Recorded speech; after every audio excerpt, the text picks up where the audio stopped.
Čaute. Ahoj. Čau. Dobrú chuť.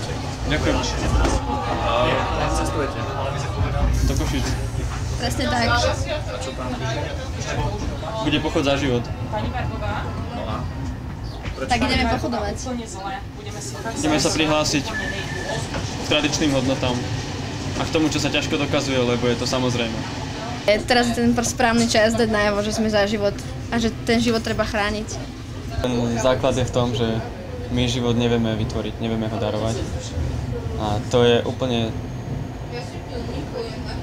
To je dobrý základ. Proste veci, ktoré nevieme tvoriť, sú vzácne. Verím, že život je životom už od počatia, pretože verím, že ten zázrak začína v tej jednej chvíli. Myslím, že veľa visí práve na chlapoch, že nie sú schopní prijať zodpovednosť za tie deti počaté, za tie ženy, ktoré sú utrápené. Proste kde sme, chlapi?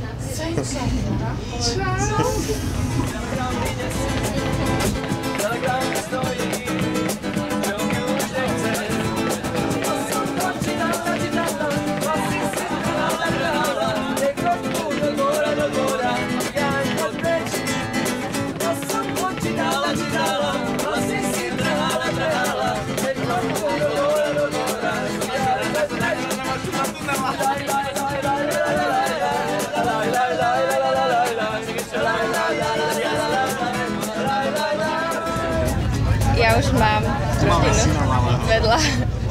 Ty si jej rodina? Áno, ja som otec, ona je babina. Aha, a vy máte aj deti? Áno, máme malého Natanielka dvojročného a spolu vlastne sme ho zobrali so sebou, lebo je takým našim živým transparentom toho, že... Živý transparent? Áno, živý transparent toho, že život má zmysel. Od počatia až po prirodzenú smrť. Čiže úplne sa stotožňujeme s tým. Ale vy ste veľmi mladí ináč. Vy ste sa nemali... Hej, ja mám 23 rokov, ona má 21. A sme ešte len zatiaľ zasnúbení, ale tak už chceli by sme aj do toho manželstva späť, ale každé dieťa má predsa právo sa narodiť. A myslím si, že veľa ľudí by sa malo skôr upriamiť k tomuto názoru. Díky. A ešte čo by som chcela povedať, ma napadlo, že vlastne nikdy sa vlastné šťastie nedá budovať na nešťastí druhého. Tá myšlienka, že vlastne všetko sa dá prekonať, aj keď to je možno niekedy ťažké na začiatku, ale je to určite vždy správne rozhodnutie, že rozhodnutie pre život.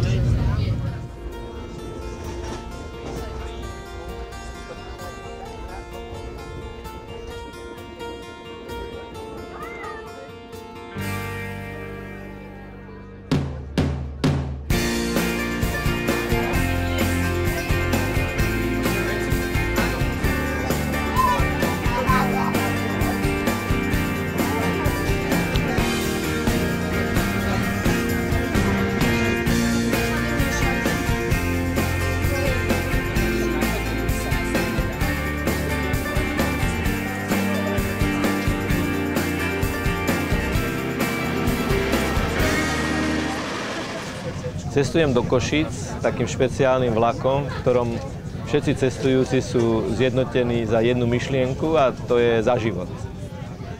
Každý ľudský život je posvätný, každý jednotlivec je posvätný, každý jeden človek je Boží originál, ktorý je neopakovateľný v čase a priestore. Také je celé biblické posolstvo a židokresťanská tradícia.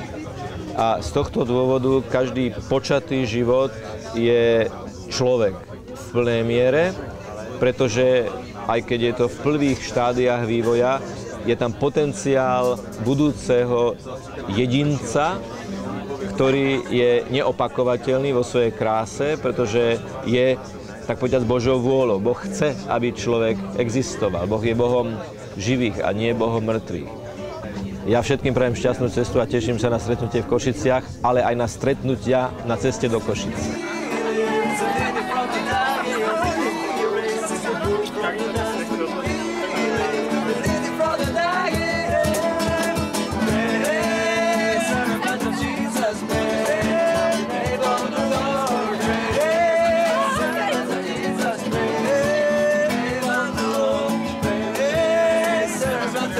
Jesus, praise the name of the Lord, praise servant of Jesus, praise the name of the Lord.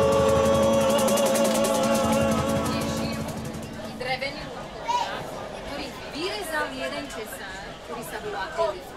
A títo drevení ľudkovia sa volajú Vemikovia. Oni žili takto krásne pospolu v jednom takom krásnom mestečku. Teba jeho imňa, teba jeho imňa, teba jeho imňa. Ideme do Košíc na národný pochod za život. Čo to je? Vedela by si nám to vysvetliť? To vlastne za to, že na okolité krajiny okolo Slovenska sa teraz šíri taká vec, že nechcú, aby bol ocko a mamička, ale rodič jedna, rodič dva. A tak tlačí aj na Slovenska a my to nechceme, tak preto ideme na ten pochod za život. Nebojte sa života. Nebojte sa života toho, čo žijete a nebojte sa prijať život a tešiť sa z neho. Do každého života je vdýchnutá nesmrteľná duša, ktorú nám dáva Boh. A nezávisle na tom, či má mesiac alebo 100 rokov, stále som človekom, ktorý je stvorený na tento Boží obraz a všetci máme rovnakú hodnotu. Môžeme vám ukázať svoje tričko? Yes. Malý človečík v tele ženy je už od jeho vzniku. Nie je to žiadny oriešok, žiadne embryo, žiadny akože život. A potrat nie je žiadne prerušenie, ale ukončenie. A veľa ľudí by to malo pochopiť, si myslím. Ale myslím, že zmýšľanie Slovákov ešte nie je úplne stratené v tomto.